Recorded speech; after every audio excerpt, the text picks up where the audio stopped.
Welcome back to another episode of MotoGP Max podcast. And today I have Jake and Ghost Rider with me. Sleepwalker is touring around somewhere in Ireland, just like myself. I'm going on holidays tomorrow, lads, so there is plenty of content there for the week.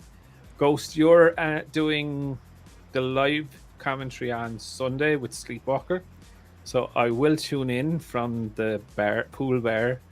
You know, I'll have a YouTube on in one, and the TV going mad in Portuguese, hopefully for a great race. So yeah, how has your week been anyway, guys? Same as always. Yeah, all good, all good. We had experienced some great weather here in Ireland. Big heat wave, Jake, over the last week. So fantastic! It was just like a completely different country. Yes, I've changed color over the You're week. still white. I just want to let you know. Yeah. I'm not Still Irish white. white. I'm not Irish white, and it so. Oh, yeah, pasty white now, right? Yes, so like Joe, when I go on holidays, it won't look like the paddy abroad. Do you know what I mean? I look like at least a couple of days. I've been there a couple of days by the time I arrive there by day one, rather than arriving milk bottle white. And everyone goes, new guy! You know what I mean? So, yeah, but look, exciting week ahead, actually. The Austrian Grand Prix coming up. What are you guys thinking of in the news lately, I suppose? Big news from Marquez that he is going to turn up at Austria. Any reasons that you think why he's going to do it, or what do you think is going on, why he would turn up to Austria? I think he's just bored and wants to be there. He said he wants to get the feel of being in the race again, or maybe try to give him some input. Who knows? What do you think, Ghost? Yeah, I think you could look at it from a lot of different perspectives. See, you could look at it from that perspective, definitely. I think there's truth in that. You could look at it from the perspective of Puig, trying to get him back, that HRC or that particular team want to get him back. But you could also look, last week, we discussed a statement that was made by Marquez. I hadn't heard it before. You found that statement, Mac. Where did you get that statement? Do you remember? I found it I think it was in gp1.com. Oh, no, sorry. It was on his Instagram. It was on his Instagram, that statement. Oh, okay. I don't go in. Yeah.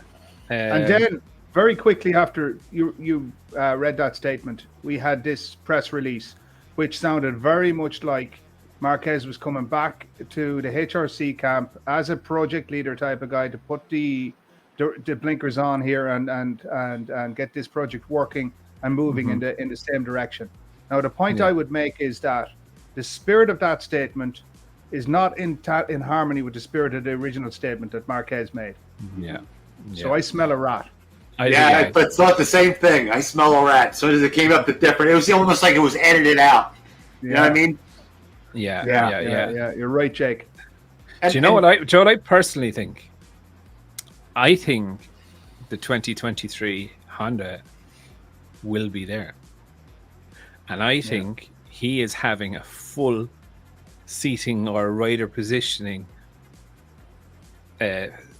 fitting with all of the team around that need to be there, to have him there, to give him that feel to sit on the brand new bike and give him some insight ahead of Misano. That's what I think he's there, and to start to rally the troops. Because one of the things I was looking at, like, Mark has gone nearly half of the season that's gone already, okay? He's still the top Honda by 15 points.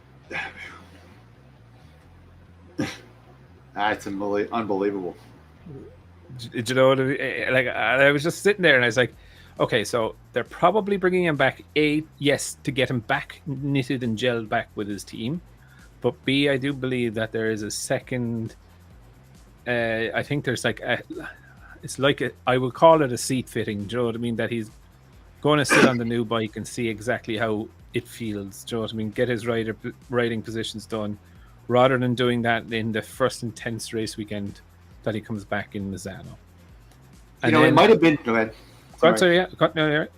I think I saw on GP1. Didn't it say that the 2023 bike was going to be at Austria, or was it Polo Spargro? I swear I saw that. I swear somebody said that the 2023 bike was going to be at Austria. Mark is just after saying it there. I've never heard it before that. Yeah, I have a feeling that is going to be the case, that the bike is going to be there. I do believe that there's going to be, in a way, let's call it team building exercises done, getting them back into the flow of a race weekend. You know, I think he'll be there Friday practice 1, 2, 3. Do you know what I mean? And it's like his simulation of a race weekend, getting them back into the zone. I do think Pooch and Honda have literally said, we need you to start coming back, and we need to start mark visibility, let's just call it, within the paddock. Do you know what I mean? If you're not able or capable of riding, that's okay. The visibility needs to be there.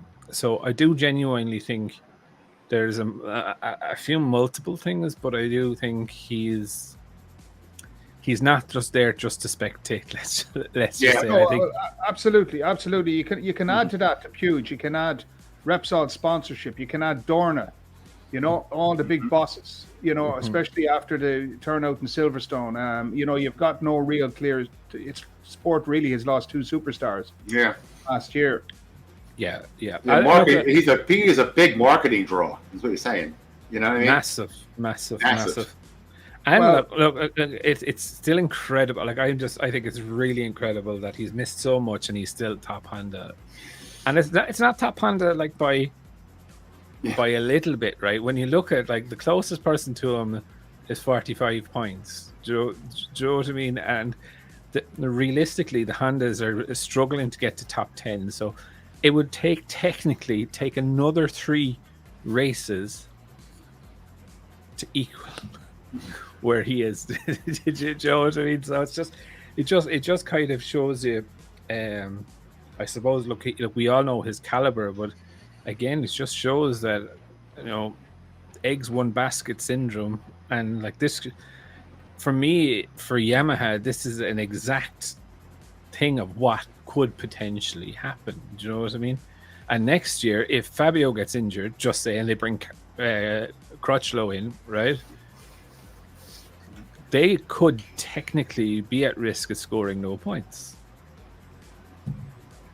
if Fabio's the only person that can ride that bike. But anyway, look, that's the next Yamaha, year's problem. Well, just on the Marquez issue, because it's look, you can take that point of view, Mac, and a lot of people do.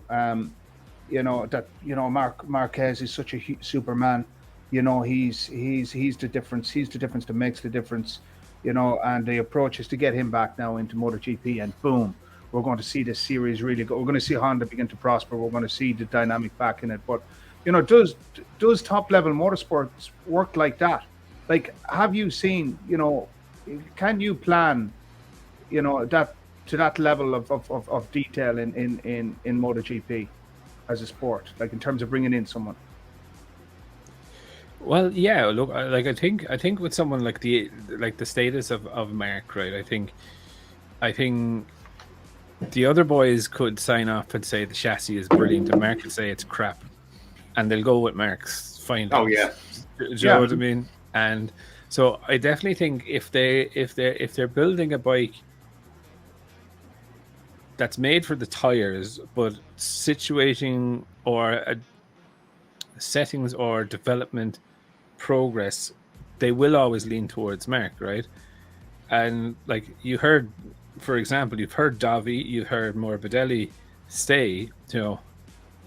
Like for example, Morbidelli brakes much later and much harder than Fabio.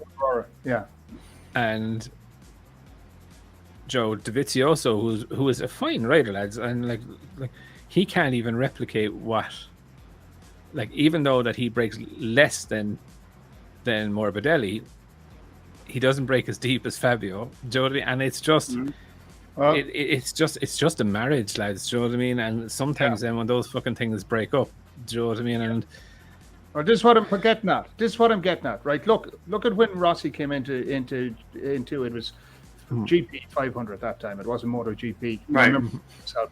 It was GP 500. The big star, and he was riding a HRC Repsol Honda at the time, was none other than the infamous Mick Doohan, an Aussie. absolute. I remember Mick Doohan. I wasn't a huge fan. I was more fans of Rainey and Schwantz, that era before him, but I was still gobsmacked by what Doohan done. And the way he domineered, like Marquez is domineering now. But there's a difference. The point I'm making, and I don't want to analyze the two, right? Because we could get sidetracked on a tangent. Okay. The point I'm trying to make is that, boom, suddenly he was out, like what happened to Marquez. And I'm not making a comparison. Okay. What I just did. But that's not my point. They brought in Rossi, promoted him, put him into what was a satellite team. To say, it wasn't, it was a full works team. It was the works team from Repsol that went to a satellite. It was an independent sponsor that had Nastra Azzurra, which is he's the same guy that owns that Spanish sponsor that sponsors Marquez and Suzuki team, Estela Garcia, and used to run Jack Miller used to run for him on a Honda as well. What's his name? He's a big beer magnate. He makes beer. Mark VDS. Mark VDS, that was him. That was his sponsorship that behind Rossi. But the point I'm making is this: when Rossi came in, we didn't know. They didn't know. It's like promoting up Pedro Acosta now or whatever else. It's all of this is like it's almost like horse racing to a degree. Do you know what I mean? It's the pedigree is there, but at the same time, Rossi made it happen at that period of time. It was an opportunity that was presented to him by Mick Doohan's demise. He stepped in. The rest, as to say, is history. The point I'm trying to make here is, I do not think that you can just recreate that at will. No, you can't. No, but they can recreate it when they can try. They can try and recreate bringing Mark back in to try and recreate winning the championship again, right? But the bike is a pig, right? There is no way, shape, or form. He might win a race, but he's not going to be consistently winning a race. And I do think he's got to the stage now of he knows, like, if he continues to fall with that arm, look, I don't want it to be tempting fate in that, but like, no, it's a good point. Look, we have to look at that. We have to look at that side of the argument, definitely. Just what you were saying, right, last week, like, when you have a big accident and when you have a big fall and you really hurt yourself, you're never the same. No. Right? So I do believe this is the last gasp effort by Honda to try and salvage something from this season. I do believe that they're going to just keep continuing to test the bike with 23 parts on the 22 chassis as much as they possibly can to get a data point. But I think like they have given up on the season, and I think I genuinely do think maybe, like as I said with Paul Espargaro, blatantly came out and said he doesn't think that what's going on here is actually the truth is being told in Japan. No, and we touched on that last week as well. Touched on that last week, and I agree with your point. Right? Sorry to cut in on you. I agree with your point there that they've accepted the season is over. But just to add this point to it, Mac, that happened a long time ago. They accepted the season is over, but they've done absolutely nothing in the meantime. Nothing. Yeah, nothing. You know what surprised me more than anything? I could see Marquez getting beat up because he's a front bias tire rider, and he rides very hard in the front and always did. And the other bike was made for a front bias Bridgestone, right? Now, I can see the contrasting setup to the actual base, what the base design of the bike is, really getting thrown off. Yeah. But I was really surprised that the other riders who don't ride the front as hard, you know what I'm saying, why they didn't excel more. The bike was bad on both ends. It was bad for the settings on the front, and it was bad on the settings on the rear. So you go, and I gave them every part of doubt. I said, okay, folks, it's just starting out. Give them some slack, blah, blah, blah. And after a while, it's like, you couldn't say anything else but a pig, No, you did. You were fair and unbiased. And the reality is, Jake, that, like what you're talking about, to go from a front bias to a rear bias. Okay, the tires have changed, right? But the dynamics, so now that's the setup that suits a Michelin tire. And that's the first time they came out with a bike that was for a rear bias, too. The design was for a rear bias tire. Okay, Yeah. right. I wasn't aware of that. No, but let's say we go back and we look at what they've done since Marquez came in. He inherited a bike, as you rightly said, was designed for a front edge bias. It was designed around a mini rider, Pedrosa. It was he was the guy. Very good, yeah. Right.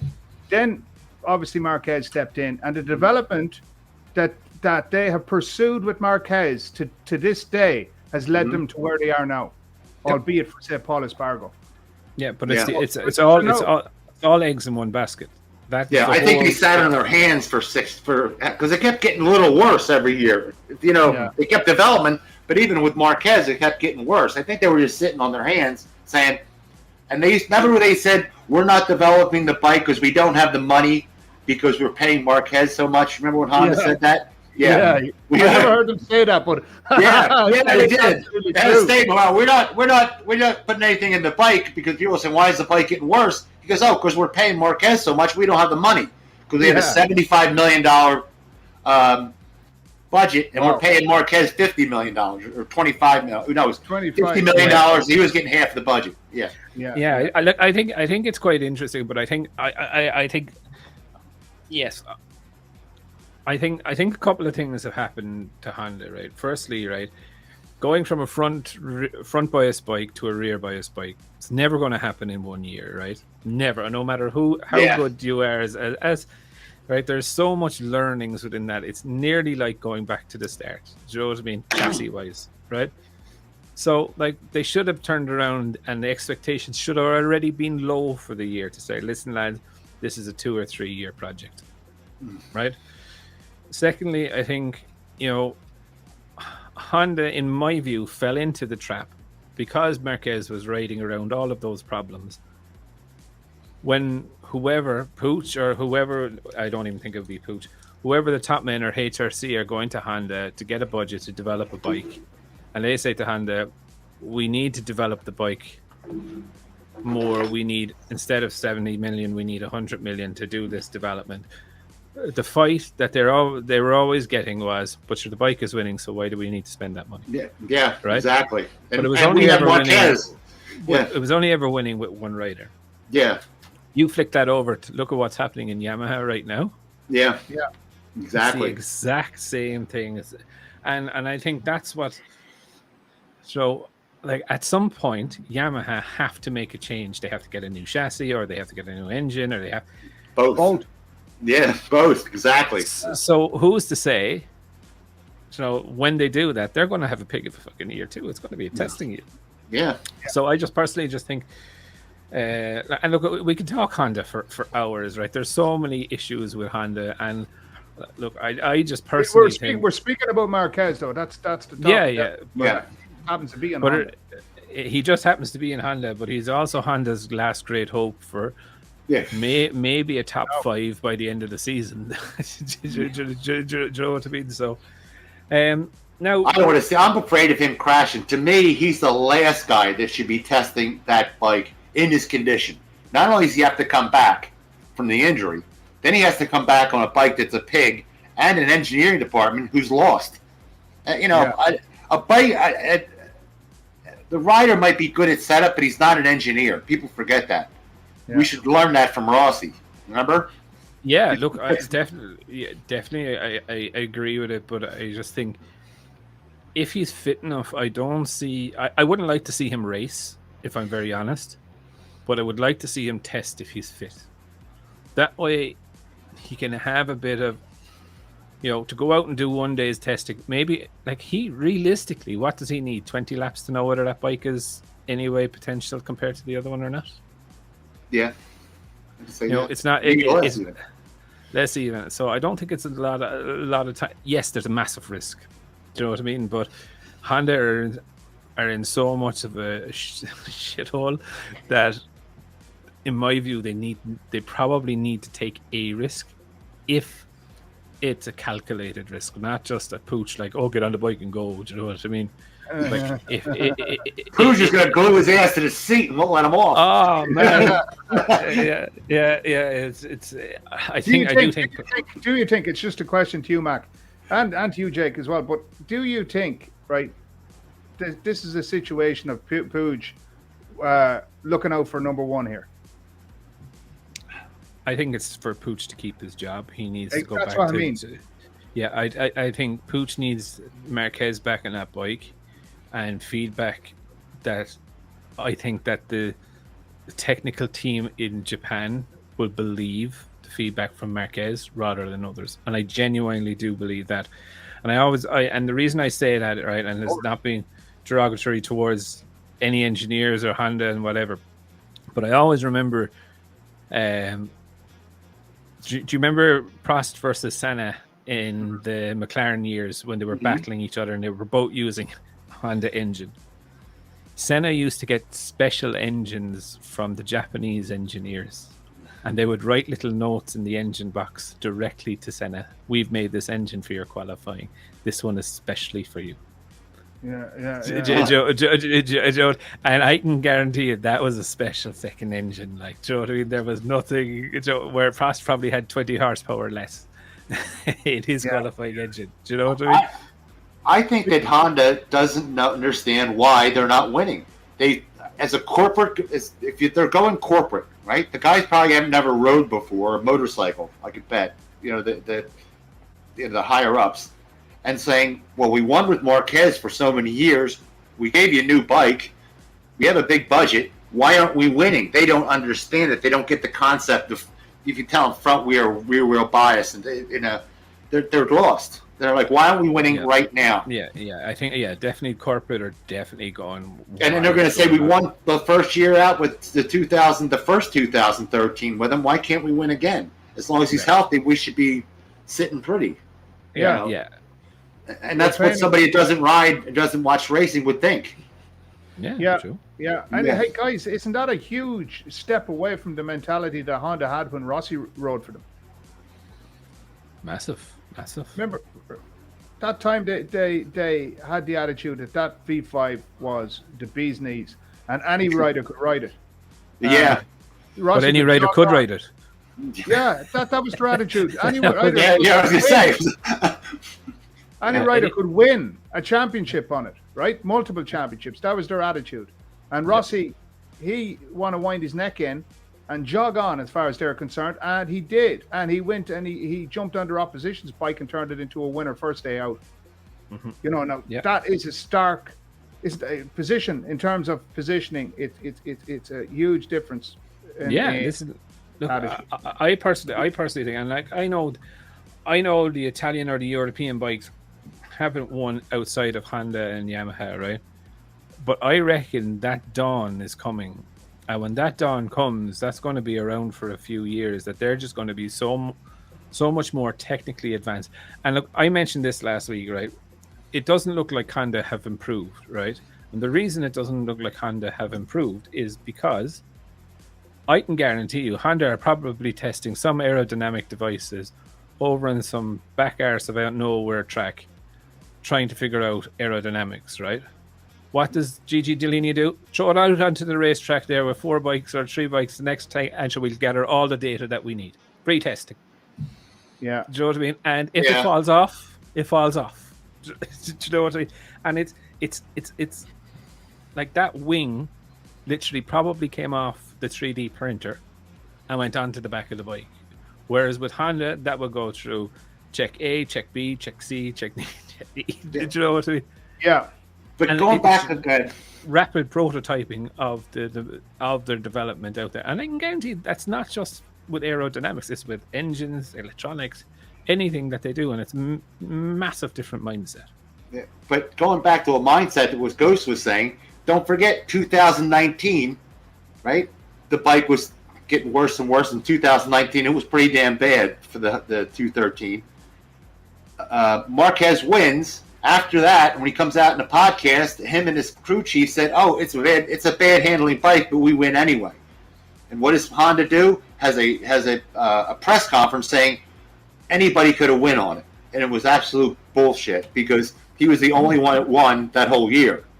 Exactly. Look, I just think image is everything to Honda, and that's very corporate thinking. Oh yeah, look, absolutely, and look to anyone, they're arrogant. They're arrogant. Yeah. Honda have been very, very arrogant in racing over the years, guys. Yeah, and listen, look, Yamaha aren't too far behind them because they're falling into the same trap. We are winning with Fabio. We don't need anything else. I don't know. I don't know if that's the case. I mean, we've heard a lot from Lynn and from Massimo, is it Massimo? Yeah, the team manager. So, they're spoken extensively about their plans to develop a V5, to develop a V4 or a V4 and an inline 4 in tandem, along with obviously they'll have to develop two chassis, one for each, style. But two new ones too. Two new ones, yeah. So they've committed to that. They're winding down. The other team is gone. Now I heard a very interesting quote. Crash done an interview with Razlan, and Razlan was asked, about the reasons he was leaving Yamaha, and surprisingly enough, Razlan said that his biggest gripe with Yamaha. Now listen to this. The biggest gripe he had with Yamaha was the fact that Yamaha couldn't promise him anything long term. Yep. So we mentioned that ages ago that, like, normally, and I have a video coming out in this actually next week, but normally for a satellite team, you would get a minimum of a 2 to 3 year contract, right? Because when you sign with IARTA, you sign a minimum of a 5-year deal. You don't sign 1 or 2 year deals with Dorna and those, right? So it's a minimum 5 years, right? So you try to sign a 2 to 3 year deal, and that's the normal minimum. But when with RNF, when Sepang went Wallop, well, not when Wallop, when Sepang race team ended, RNF started out as new, and for the first year only, there was an exception made that they would only do a 1 year contract because it was a new company, new business, so they weren't sure of their financial structure, yada yada yada. But this year, they only gave them a 1 year extension. Not a 2 year. And Razlan quite frankly said, this is key, very key to the relationship. Sorry, go on, Matt. Yeah, he quite frankly said, he's like, look, you can't really just go year by year and be at the mercy of a manufacturer. Do you know what I mean? You need some commitment from their end as well as your end. And literally, he said he turned to Aprilia, and Aprilia were like, yeah, sure, like, we'll do 2 years, 3 years, or whatever it is. Do you know what I mean? We're happy to support you, And it was a very interesting interview, but it was definitely known months ago that was the main reason. And this is the reason, if you remember when I said about Master Camp and thing, this is why I still think that there's something there with VR46 and Yamaha. Because the overheads of a MotoGP team are absolutely frightening. And I can guarantee you that VR46 will get works equipment that Yamaha are paying for. Maybe an Italian rider and maybe an Asian rider, do you know what I mean, from Mastercamp, and away off they go. Yeah. At a lot less of a budget. But anyway, look, we're kind of digressing from where we are, right? So here's a point just to close it off in relation to all Japanese manufacturers. The elephant in the room that we're not speaking about is the current economic, shall we say, transitioning, for the want of a better word, because we're in an economic climate that's not really, you can't compare stable.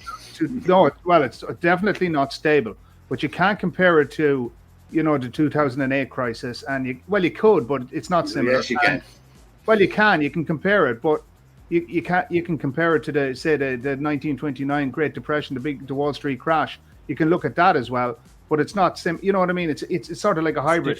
It's slightly different. It is different.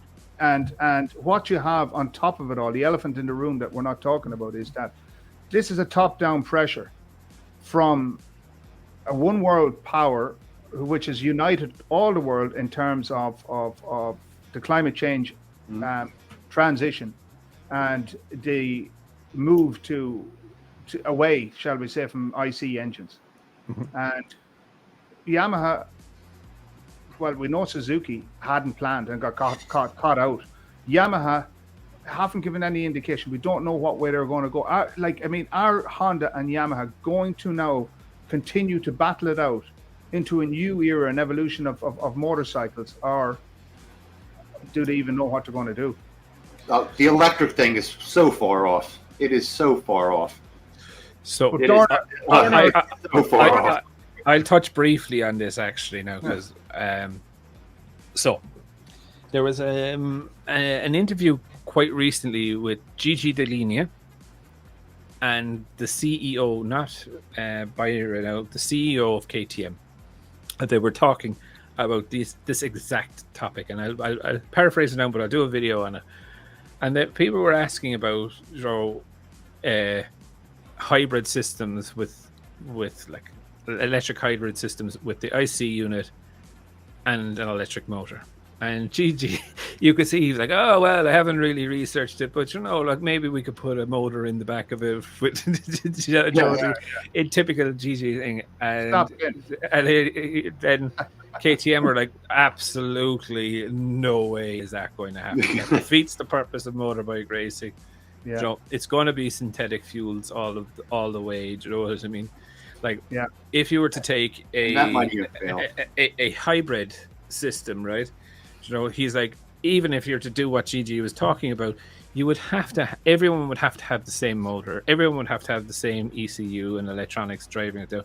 And he said it would actually destroy the spirit of what MotoGP is, because basically you're standardizing majority of the parts for MotoGP. So he's like, it's not really in the spirit of what it does. So, but look, they went on for what?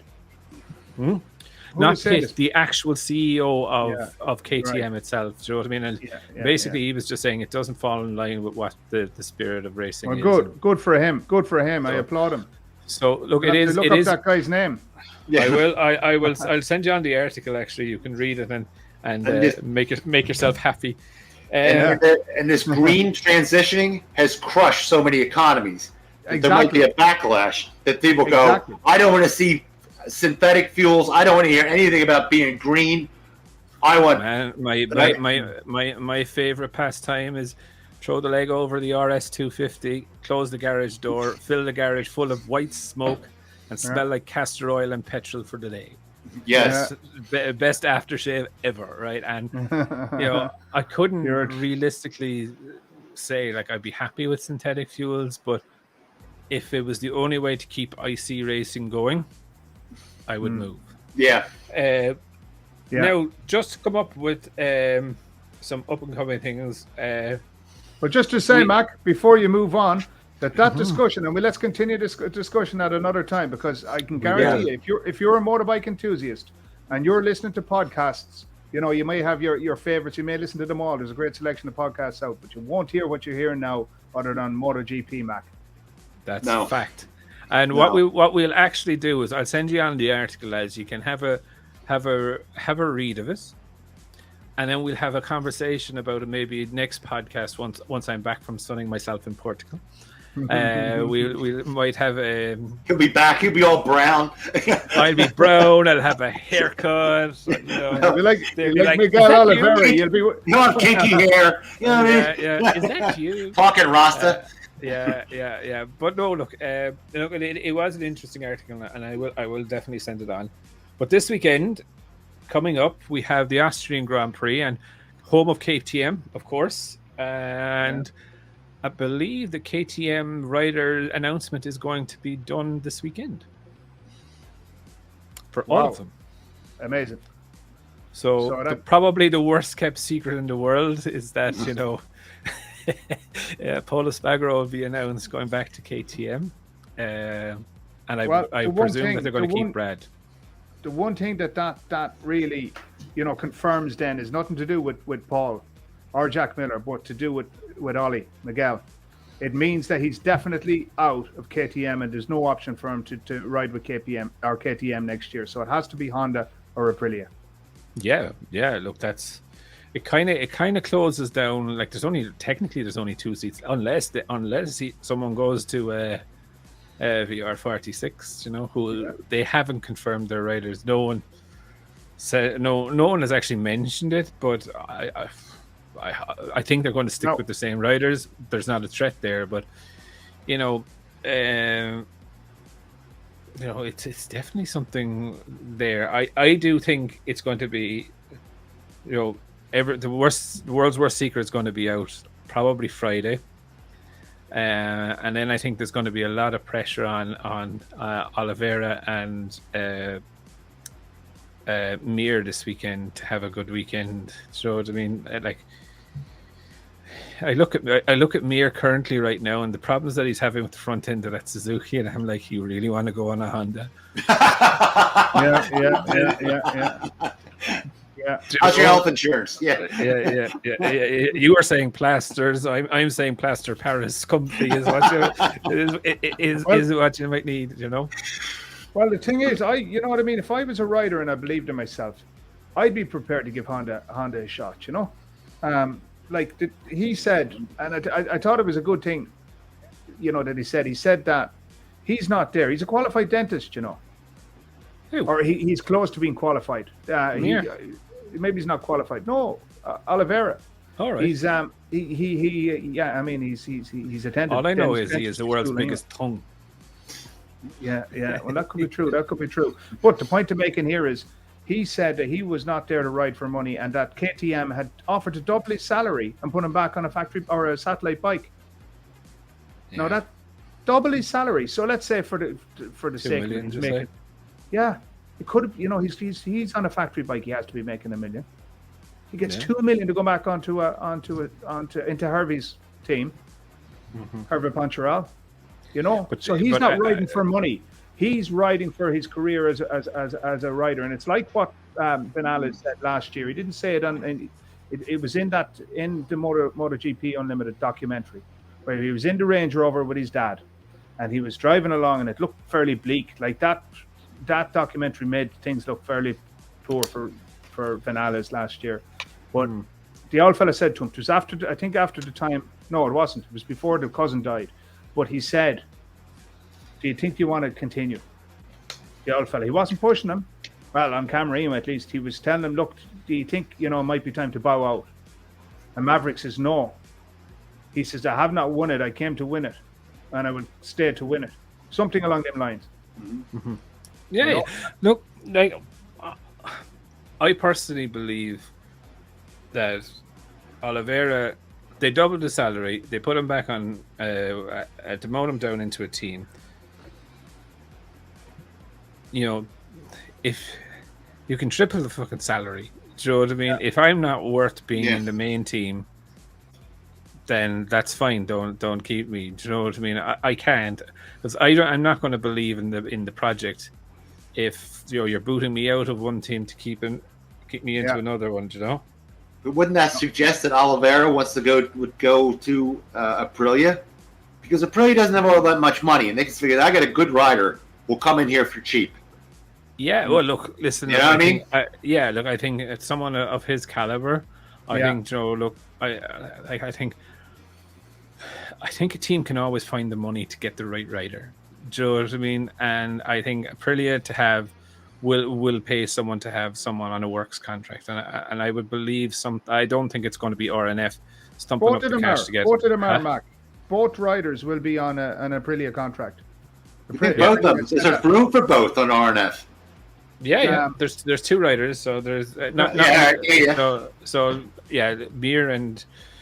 Mir. It'll be maybe Oliveira and that's right, Rins and Fernandez. So I think it'd be quite interesting. But I definitely think this weekend will be a lot.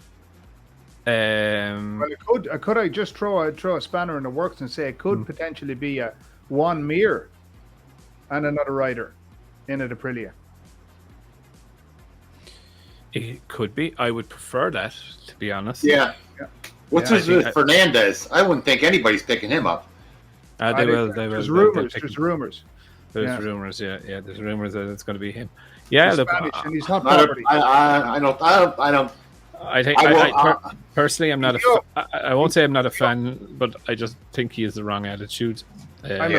I'm a fan. I know you are, Ghost. I know. Yeah. I can see raw talent in the kid. Remember, he's young. He's a young kid. He's got the instinct. He's got the fast reflexes. He's fiery. But I don't mind. It was the thing after the title in the Moto2, and he was talking about, they're going against me, and it's a race thing. And that was before they're even talking about putting him in MotoGP. Okay? Oh, yeah. So that's a real bad attitude to have. Yeah, to just spit in somebody's face like that. I mean, I'm surprised they didn't kick him out right then. If it was me, I'd have booted his ass right from that. After that statement, I'd have gave him his walking papers. Personally. Yeah, no, I wouldn't condone any of that. I couldn't condone any of that. I'm not sticking up for him. But I do believe, I can see, shall we say, the potential that Aprilia or Razlan see in him. Yeah. And it was quite interesting in that interview with Razlan as well. He kind of, like, he did say that, like, Darren is on the list, but he's not the priority signing. Do you know what I mean? So, so look, I suppose it will be interesting, and like realistically, as we come out of this weekend, the only seats that were going to realistically be free is that Repsol Honda seat, and those 2 RNF seats are going to be the only 3 seats realistically free. So it will certainly answer an awful lot of questions. I suppose we get into the race now. You know, it is a great track to race on. It is really high speed. Probably a little bit too fast. Do you know what I mean? Of a circuit, do you know? It made changes, I believe. Yeah. And they have, I think, I'll call a spade a spade. I think the changes look shit. I know. I thought that same thing. Yeah. I played it on GP 22 at the old it's on there. Ads, right? Yeah, it's on there. The new surprise. And like you come out of the corner and you accelerate up and it's grand, do you know what I mean? And then you have to brake. But if the track where the kink is, you turn right, but when you turn right, you actually cross the main part of the track again. So if I was coming in, I'm going to be on the right-hand side of the track. But if I have brake failure, just say at that point, I'm going straight on. And if the other person was coming across the track, I could actually T-bone you. Do you know what I mean? Ooh, okay. So it's, in my view, it's like, it doesn't really make sense why you did do it like this. You know what I mean? I'll tell you where they've done it. They've done it because Valentino Rossi seen, what do you call him? Franco's bike flying. No. Over the top I know why they've done it, but I don't know why they actually chose that layout of the chicane. Because if they went left to right, you wouldn't actually cross the racing line. Do you know what I mean? Yeah, you're right. You're right. It's stupid. It's silly work. Yeah. So look, but it's going to fucking kill the Yamaha because. It's a slow left-hand corner coming out of that chicane that they have to accelerate up. So the Ducatis, they're going to eat them. Now it's only a short spurt. I'll take that, but again, it's just so it's highlighting the Yamaha's weakness in my genuine opinion. And then look, like the corners, then you know they are kind of Yamaha-esque for the rest of the track. You know, right. But I just think is that just going to kill it too much that it's going to have to overheat the rear tire a lot coming up onto that. How far into the straight is that chicane? That I don't know. I don't want to say I'd say it's about 400 or 500 meters up the straight. But a quarter of the way, half the way. It's about just around half of the way up the straight. Halfway. That's a shitty spot. Look at an engineer looked at that and said, "Right, what's the objective here? To slow this down? Okay, let's put this." Yeah, exactly. It reminds me now of, do you know the Tamburello corner that used to be in Imola? It used to be a long curve where Senna died, right? It used to be just a long, flat out curve, and just fellas like, okay, we need to slow everyone down, so we'll just put a chicane. Do you know what I mean? And it makes no sense whatsoever. Why don't they just take the ballast off? Just drop the weight, drop the ballast off. The bikes will handle better. The tires won't get as hot. It costs nothing, practically. Well, I don't know though. Like a lot of those bikes though would have been engineered in the way of that ballast now, wouldn't they? So, I get you. I'm not saying it's wrong, but I think it would have to be an end of season regulation change rather. Oh yeah, right. I'm saying I understand that. I understand that, but it's not, I don't hear anybody speaking of it. They did it. They went for it in 2017, 18, and Honda shot it down because they wouldn't even status quo. And now it's biting them in the ass. Yeah. But and it would have more testing. But there you go. Yeah, look, I think though it'll be an interesting race, and this is kind of going to be the first race, actually, lads, where I'm not going to be there on the Saturday at all. So there's going to be no announcements after it. So I'm going to go, Jake, you're up first for Friday. Who is, before a wheel even turns, we're shooting this Monday the 15th, by the way. I'm going to go with Alex Espargaro. I'm going to go out the long shot. I'm going to go Alex Espargaro for the pole, and I'm going to go Alex Espargaro for the win. All right. What about Friday practice? Friday practice, same. I think Alex Espargaro is going to dominate this. Every session. Yeah. Fastest man on Friday, fastest man on Saturday. Oh, Fridays, yeah, but Fridays everybody's practicing more or less. FP1's is a setup deal. So yeah, but still, they still. I'll go Pecco, and then. No, I don't want to go Pecco in that. All right. I'll go Fabio and Espargaro for FP2. Espargaro for qualifying and Espargaro for the win. Okay. Ghost, how about you? Friday, Saturday, Sunday. So let's start off with your Friday. Who's your Friday, man? Fastest man Friday, Aleix Espargaro. Stream Vader, yeah. Yeah. On pole for Saturday, Pecco. Okay. And I just throw, look, MotoGP is so unpredictable. The hardest thing, you said at the beginning of the year, Mac, let's start a fantasy team. You know what? After the second race, it's gone. Yeah. So unpredictable, man. It's so unpredictable. I'm gonna choose a wild card here and say Bastianini for the win. Whoa, nice one. Nice one. I'm gonna go. So I'm not going to tell you my Sunday pick. I've done a video today with my Sunday pick, and I'll put it out there. And the only reason I wouldn't put it out there is if that rider gets hurt. So if there's no Sunday video from me saying who I picked, the rider that got hurt was it. But I definitely think it's going to be Espargaro on Paul Espargaro or Aleix Espargaro on Friday, and I think it's going to be Jorge Martin on Saturday. Oh, yeah, and Sunday I have another one. I didn't think about it, and that's a good pick. That's a good pick. I just think, I personally think he needs to start making a few headlines just to remind Ducati about that battle between the two boys. For the seat. For that seat, like I still hate the way. I can see him in it, Martin.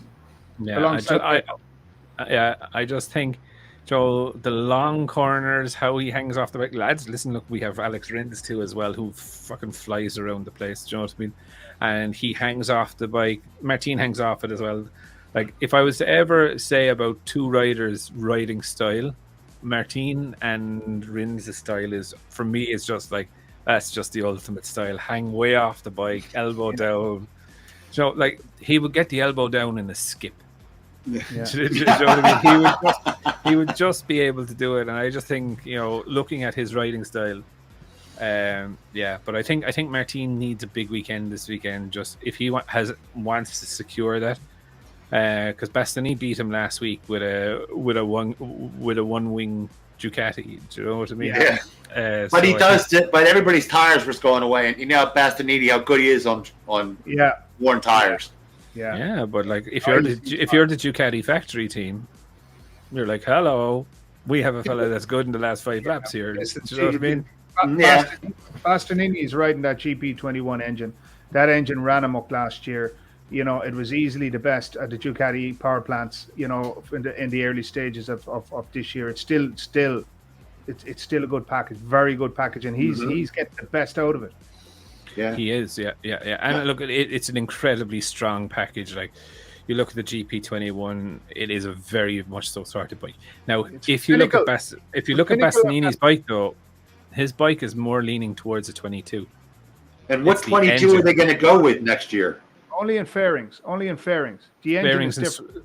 The engine is different, but the swing arm is a 22 swing arm. Yeah, it is. So, now, but what engine are they going to go with next year? The 22 or the 22 hybrid? The 23.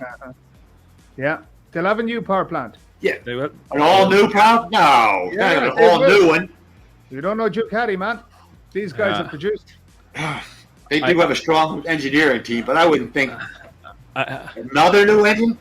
I mean, they have a lot of power. I thought the 22 was the one that had all the power, but it was tough to get the mapping down. Well, I think they might change a bolt from a copper one to a magnesium one, and sure, you have a 23 engine. Well, that's back to my point. Are they going to have the hybrid with a magnesium bolt? Are they going to have the 22? It'll be the best. It'll be the best out of the whole lot. It'll be the best variation out of the three power plants that they're running this year. Because, the hybrid and the 22 are two totally different engines. Of course, I understand that. Yeah, and okay. The 21 is a different engine as well. Yeah. Mm-hmm. So the 23 will be a different one. So a stupid fact there that I was looking at the other day, right? And I love my stupid facts, but how many points is Pecco behind right now compared to last year? At this very stage, how many points?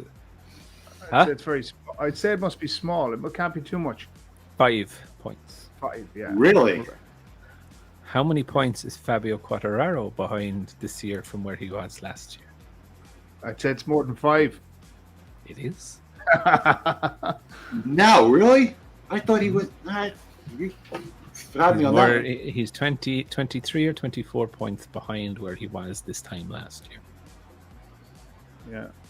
So in my view, and this is my view, Pecco is in a lot better position this year than he was last year. Yeah. But he has a competitor this year that he never had before. I'll give you that. And that's a hungry man. That's a hungry Spaniard, who's like. I think it would be absolutely outstanding if he can hold it. And look, what happened in Silverstone with that crash, he has a heel injury. I don't think it's going to affect him too much going into this weekend. But again, it's all about managing the emotion for this guy. Do you know what I mean? If someone pisses him off just before qualifying, will he be able to calm the head to go on and do the job, or is he going to lose the fucking plot and throw it down the road? Do you know what I mean? He can go either way. Do you know what I mean? Like his right. I thought in Assen was a perfect time for him to lose the plot and throw it down the road. Do you know what I mean? He was in a temper. The red mist was down. He was passing people like they were standing still. 2 guys into the last corner on the last lap. Champion's ride in my view. Next race out in Silverstone, he has a massive high side the day before. You could definitely see, obviously, there was stuff wrong with his ankles, and he rode like a champion. Yeah. Even to put Quartararo under a lot of pressure, who was fine, fit, and healthy. Do you know what I mean? But the guy behind you that you only he's battered and bruised and broken, do you know what I mean? Physically, and he was still able to finish within 3 or 4 tenths of a second. So I don't know. I just think I think we're in for an exciting end of the season. And I think Aleix is in a position where he doesn't know what's going on in the kindest terms. Do you know what I mean? He's like, I've never been in a fight for the championship title in my life, so I'm just going to try and go out there and ride the wheels off it. Well, all he can do is ride. All he can do is ride. And I've seen a photo of him, and he is in great nick. He's in great nick. I saw he was relaxing, and his wife was bringing him drinks and everything on his chair, doing what the doctors had told him, which is great to see. I think Pecco, personally, I think on the run into this, he's nothing to lose now. Nothing at all. Do you know what I mean? And that makes him dangerous, in my view. And I think Fabio is the one that has the worry now, because now instead of just dealing with one, he's dealing with two. Yeah. Mm-hmm. That's personally. So I think the run-in is going to be pretty exciting, if I'm honest. And I'm also looking forward to listening to Ghost and Sleepwalker presenting on Sunday. Yeah, absolutely. Yeah, well, this is a shout out to Sleepwalker. We're counting on you. We're counting on you here, guys, for commentary on Sunday. For all those who haven't got a MotoGP subscription, rely on it.